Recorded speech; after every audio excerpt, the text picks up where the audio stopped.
So, so little bit we have seen that restructured power system, particularly in for the load frequency control, right. So, we have seen that this is that your scheduled power flow, that how the actually for two area system, where in both of the areas there are two GENCOs and two DISCOs, right. And this is the expression. For example, suppose if we have say delta PL1 say is equal to 0.1 per unit megawatt. This is say per unit megawatt. Delta PL2 is equal to say 0.05 per unit megawatt, right.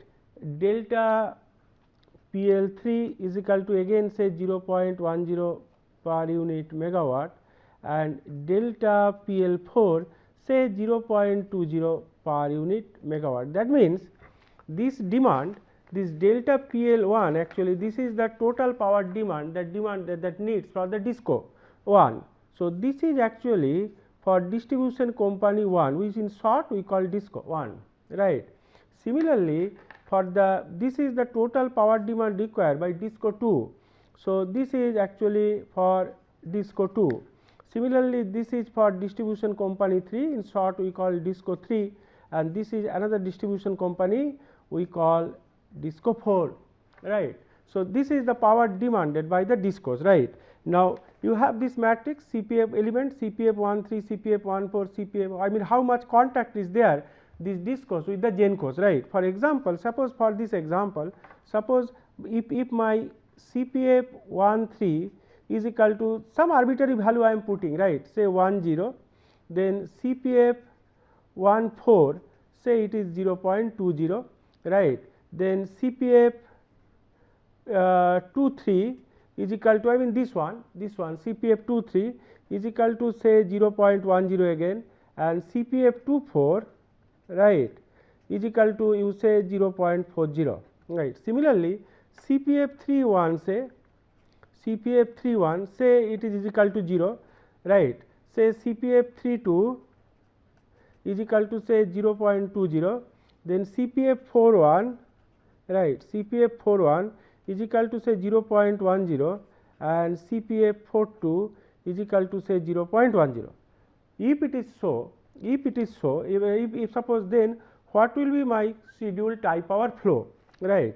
So, that means if you go back to this your DISCO participation matrix, this is your DISCO participation matrix, right. This is your DISCO participation matrix, and what we have taken there, that in this matrix if we put like this, if I rewrite this matrix like this, right, just hold on, I will make it such that everything should be clear to you, right. This DISCO participation matrix, wherever only these elements I will write, because other thing I will not write, only these elements I will write. So, in that case what will happen, that your first thing is that this the way we have written, that your CPF 11, CPF 12, CPF 13 and CPF 14, right. Then the CPF value, that CPF here if you look, CPF 11, 12, 13, 14 nowhere, right, nowhere it is coming, CPF 14 is coming, CPF 13, 14 is coming. So, CPF 13 here say it is 0.10, and CPF 14 it is 0.20. Next you come to CPF 21, CPF 21, right. First let me write down, then CPF 22, then CPF 23, then CPF 24. So, if you come to that CPF 24 is 0.40. So, this is actually CPF 20.40, right. Then if you see here CPF 23 is there, CPF 23 is your point your what you call 10. So, this is actually 0.10, right. Similarly, if you come to that CPF 31, right, CPF 31 is given 0.0, suppose CPF 31 is 0, then CPF 32, then it is coming CPF 32, we have taken CPF 32 is 0.20. So, this is your 0.20, then CPF 33 and then CPF 34, right. So, no question of CPF 33 or CPF 34. That means, next is CPF 41, CPF CPF41 is equal to, we have taken 0.10. So, this is 0.10. Then CPF42 we have taken 0.10, 0.10. Then CPF43 and CPF44, right. That means when they are your what you call tie power schedule equation, you will find in the direction of 1 2, only this portion is coming, and here only these portions are coming. This is related to the DISCO's power demand. Your if any element is there, means DISCO is demanding power, right, from the your what you call from the GENCOs of its own area. So, that means they will never come into the tie line power equation, right. But this one will come, this diagonal one, that means here 1 3 1 4 2 3 2 4 and then 3 1 3 2 4 1 4 2, this one will come in that your what you call in the scheduled tie line power flow equation, right. So, that means, and if our this thing is delta PL1 is 0.10, this we have taken, this data you have taken. When you will read this this video, please note down on the notebook, because here then you need not go back to the your what you call next your slide or this, you can do yourself. When you see this, you please note down this data, right. Then what will happen, that your what you call this calculation, that then what is the value of this tie line power flow. So, in that case, this equation that delta p tie or what you call this equation, this one also when you will study this, please note it down, such that you need not look into this again and again, you can do yourself. Therefore, my delta PL3 we have taken 0.1, right. So, CF13 0.10, right. Therefore, CF13 delta PL3. So, first term is CF13 delta PL3, CF13 actually 0.10 into delta PL3 we have taken 0.1, so into 0.1 plus your CF14 delta PL4, CF14 we have taken 0.2, it is CF14 into 0.2 into delta PL4, that means your 0.2 into 0.2, right. Then plus then CF23 we have your taken 0.10, so it is 0.10, and then your delta PL3 is 0.10, right. Then your CF24 we have taken 0.4, this is 0.4 into PL4 we have taken 0.20, right. So, in this case just hold on, this is your PL3 PL4 and this is this one, right. Then minus this is this one, right, minus your CF31 we have taken 0, it is 0.0 into delta PL1, right. So, PL1 we have taken 0.10, everything is here, everything is given here, right. From there only I am writing.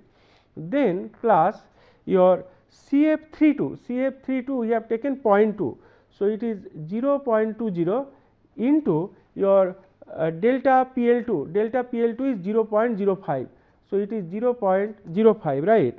Then plus your CPF41 we have taken 0.10 into delta PL1 we have taken 0.10, so 0.10 plus CPF42 we have taken again 0.1 CPF42 into your delta PL2 is 0.05, right. That is actually delta P tie 1 2 is equal to, this is your schedule power.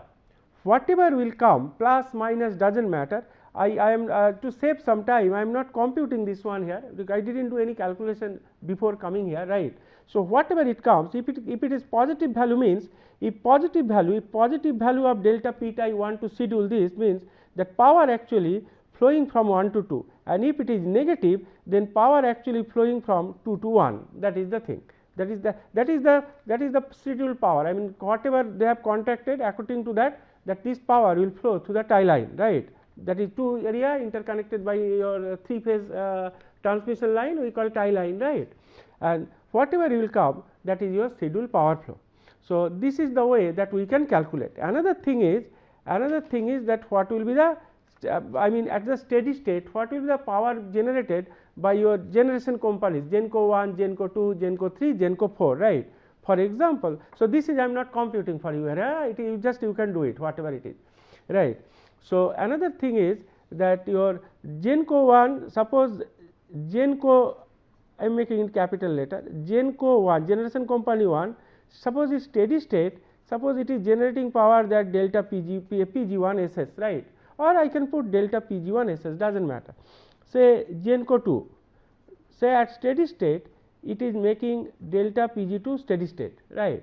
Similarly, GenCo 3, it is producing delta PG3 SS, right, and GenCo 4, right, it is your delta PG4 steady state, right.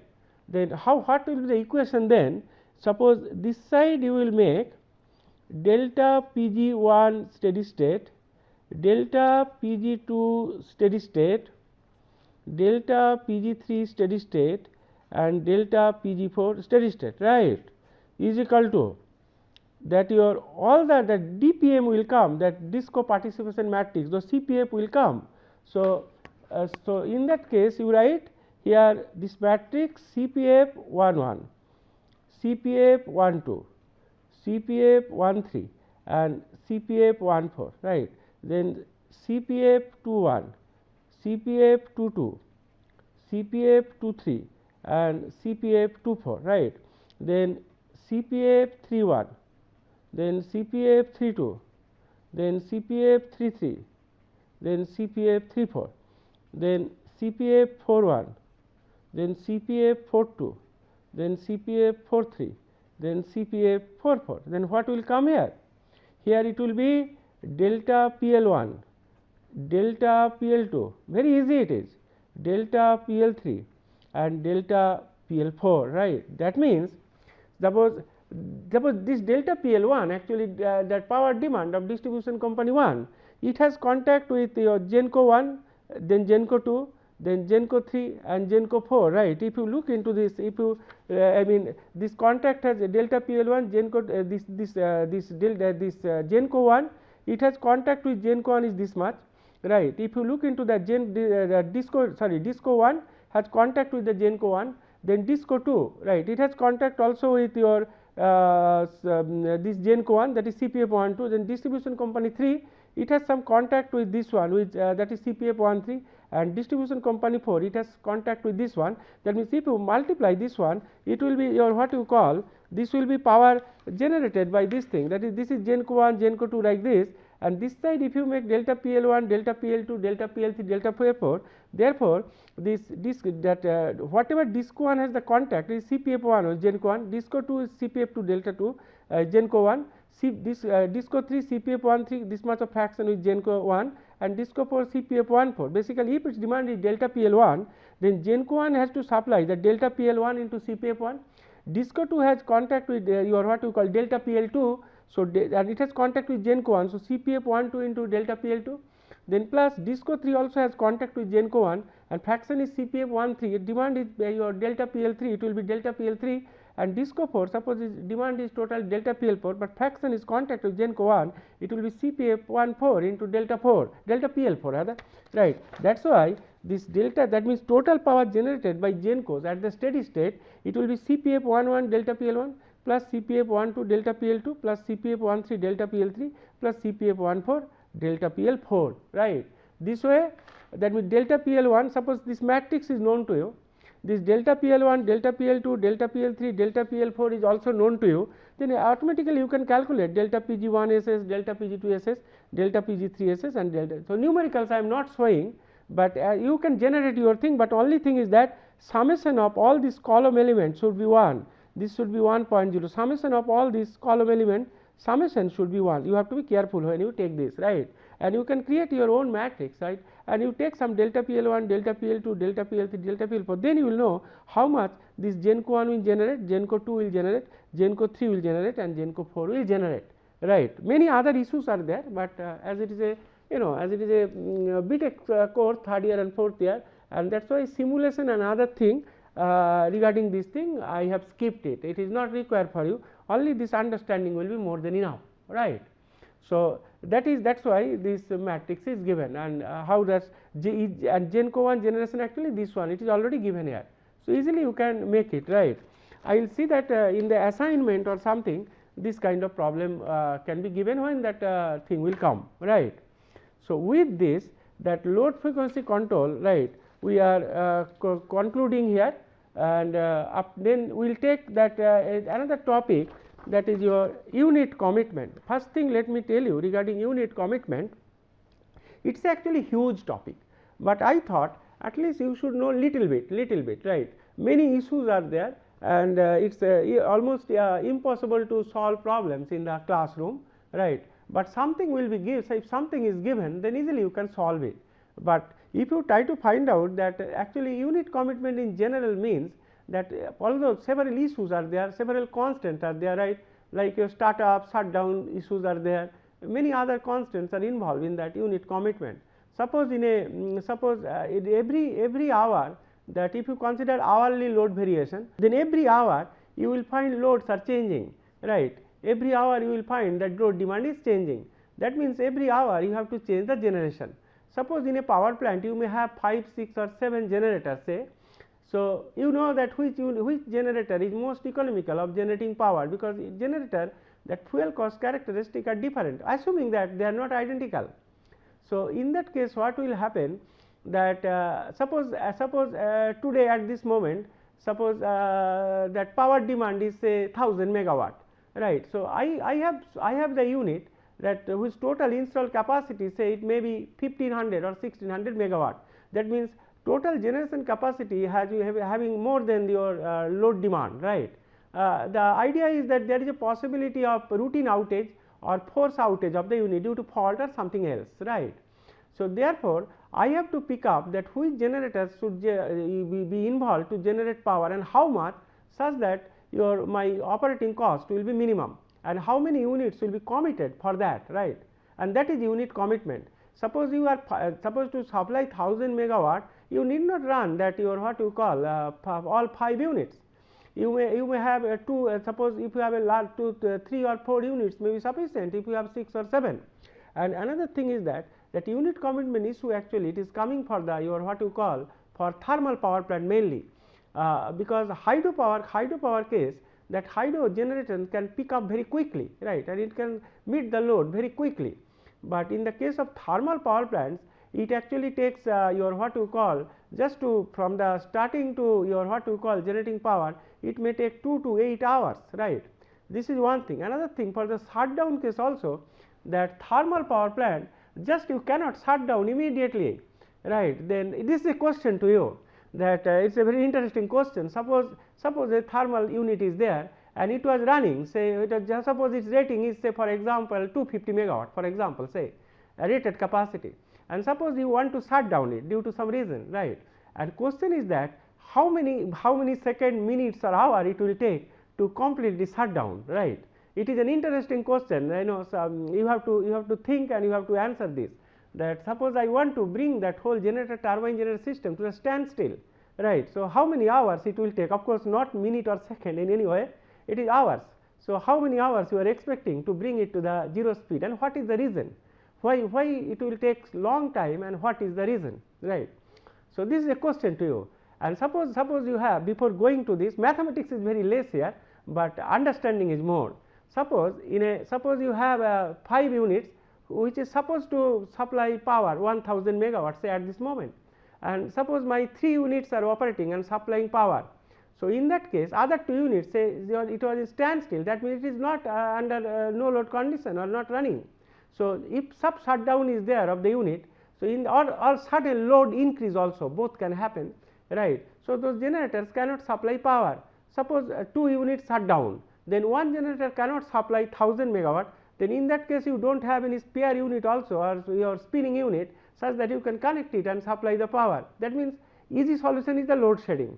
But suppose if you have that hydro generation, right, hydro power generation, then in that case hydro you can bring it to the your what you call operation, such that it is connected to supply the load, because hydro can pick up the generation very fast, right. And I mean very quickly it can pick up the generation, right. So in that case no problem, but assuming that hydro generation is not available, so in that case you have to you have to see that this is a very and what you have to do is actually, this is basically it is a if you have a lookup table, that in which hour which unit will operate, such that your what you call that operating cost will be minimum, because whatever power you generate, everything is okay, but one thing is there, as far as suppose if you have your own industry, you will also look into the profit, nothing else, right? It is a business. So in that case you have to see that economy, that what will be how can I can minimize the cost of power generation such that I can make more profit, or in other way also I can your sell power at the cheaper rate, right. So unit commitment is a huge one. There are several techniques are there to solve such problem, but it is a very time consuming process, but we will see the simple thing, right. We will see the simple thing such that you can have some ideas about the unit commitment, right. So first thing is that unit commitment, actually it is not economical to run all the units, right, available all the time, because there is no need to run, because it may not be economical, I told you. Second thing is to determine the units of a plant that should operate for a particular load is the problem of unit commitment, that how many units you will be operating for supplying a certain load. That means every hour there is a possibility that new unit, some unit may be what you call may be connected to supply more load, or some unit may be it will be your what you call it will be running and suppose but almost at no load, right. So but it will be spinning, because if you shut down any unit, for thermal units it takes long time to start. I told you that at least 2 to 8 hours. It is because it's a huge dynamics. Boiler is also involved, and boiler dynamics is very slow one, right. Boilers, economizer, I mean those dynamics actually is very slow dynamics. It takes time, and lot of non-linearities are involved also in that what you call AGC. I didn't tell those non-linearities, only I have mentioned, right. I believe that for undergraduate level things are okay, but many constants are there also, right, and security is another issue for unit commitment. So this problem is of importance for thermal plants, I told you, right. As for other types of generation, I told you, such as hydro, the operating cost and startup times are negligible for hydro as compared to the thermal power plant, right. So that their on off status is not important, so therefore for hydro generation that on off status actually not that important, but thermal it is very much important. A simple but suboptimal approach to the problem is to impose priority ordering, wherein the most efficient unit is loaded first, to be followed by the next efficient unit which is in order as load increases, right.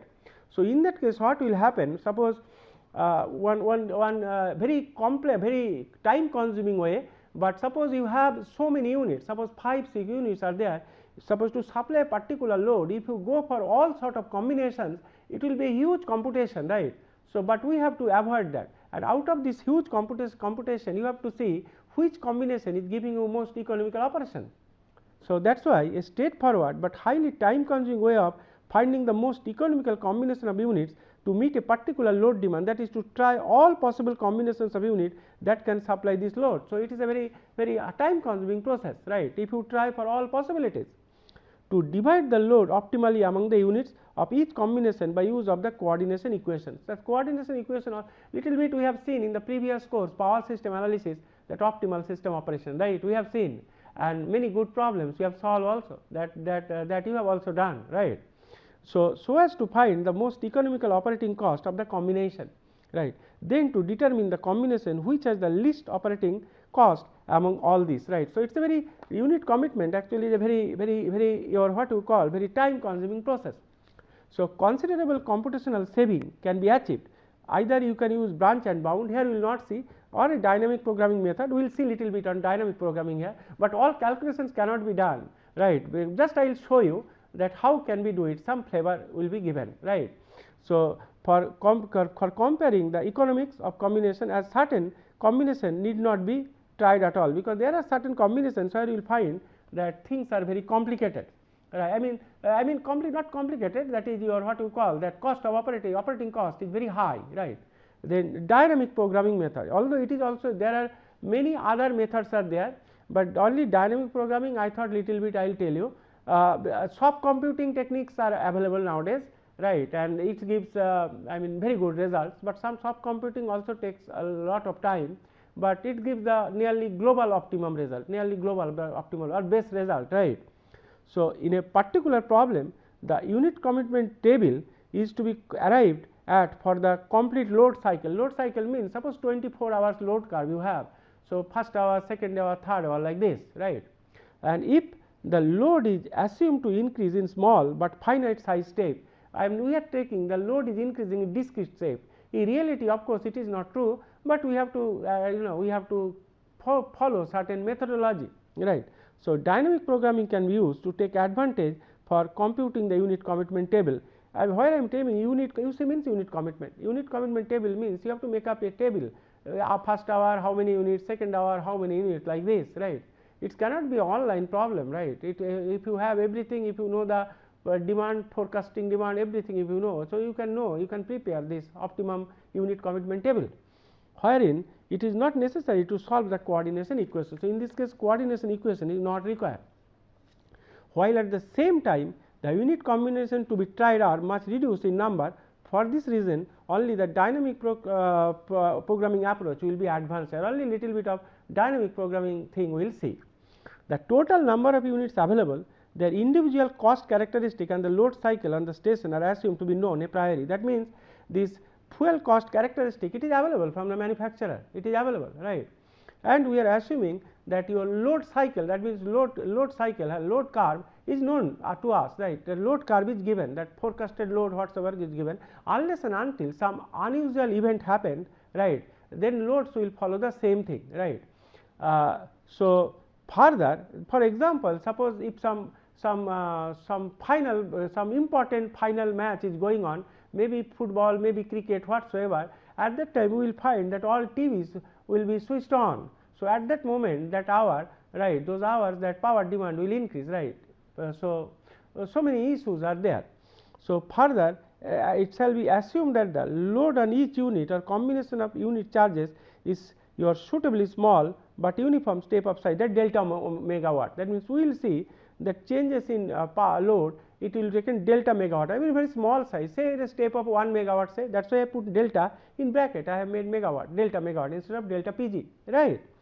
So, starting arbitrarily with any 2 units, you start with any 2 units, the most economical combination is determined for all the discrete load levels of the combined output of the 2 units, right. First we will take 2 units, then we will add another one, third one, fourth one, like this, and there is no question, that is your the way will unit number 1, 2, 3, 4, it is arbitrary. It is not like that I will first most efficient, then second most efficient, nothing like that, just arbitrary, right. So, at each load level, the most economic answer may be to run either unit or both units with a certain load sharing between the two, right. First we will start 2 units, maybe between the 2 units, maybe 1 unit will be economical also, right. It is not necessarily the 2 units will run, right. For example, suppose load is 50 megawatt, 2 units you are tried and you find 1 unit generating 50 megawatt is most economical, that also possible. Even 2 units are possible, say 1 unit may be generating 30 megawatt, another may be 20 megawatt increase, right, that is also possible. So, the most economical cost curve in discrete form for the 2 units thus obtained. Suppose that data little bit I will show you that it will be available, can be viewed as the cost curve of a single equivalent unit, that we will see.